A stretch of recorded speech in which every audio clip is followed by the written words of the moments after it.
That recycling symbol may have saved beverage companies billions by sending the disposal bill to you. Companies manufactured the package. But who paid to collect, sort, clean, and dispose of it? In much of America, producers controlled the packaging, while local communities inherited what happened afterward. Because recyclable does not mean recycled. It only means recycling might be technically possible. Before disposable packaging dominated, many beverage bottles were valuable assets designed to be returned. The producer needed the container back, because replacing it after every drink would have been expensive. Single-use packaging changed that equation.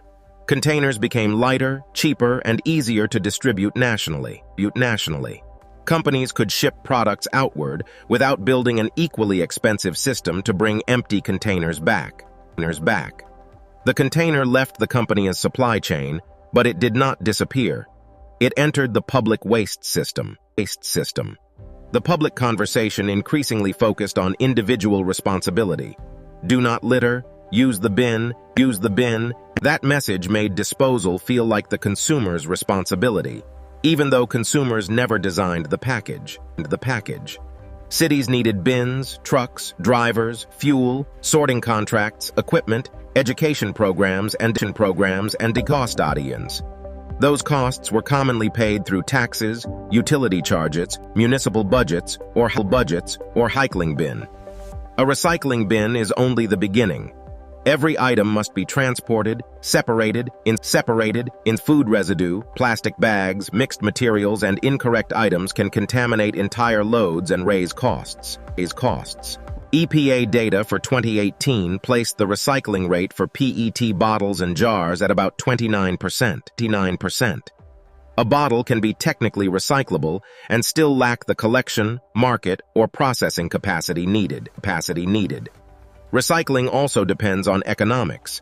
If recovered material has little value, someone still pays to color, labels, adhesives, caps, additives, and multiple materials can determine whether packaging has real risk. But the familiar arrows create reassurance long before anyone knows whether the package will actually be recycled. That reassurance helps companies continue selling enormous quantities of disposable packaging without managing every container after. The more disposable containers companies produced, the more collection and processing capacity communities eventually needed.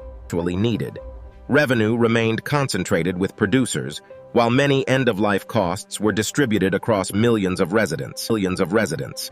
Containers that cannot be sold or processed still require transportation and often end in landfills or incinerators. Consumers were told to recycle correctly, even though rules could change from one community to the next. Container deposit systems offer another model: attach value to the package and reward customers for returning it. Separate collection can produce cleaner material, reduce litter, and make containers more attractive to recyclers. Extended producer responsibility goes further by making producers help finance packaging after consumers are finished with it. The goal is to move waste costs upstream, from local taxpayers toward the companies introducing packaging into the market. When difficult packaging costs producers more, companies gain a financial reason to redesign it.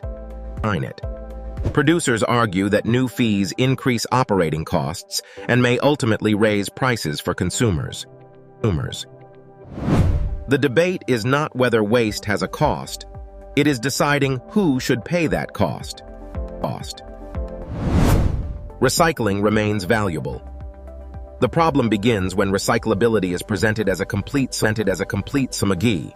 A stronger system combines recycling with reduction, reuse, deposits, better design, and The important question is not, can this bottle be recycled?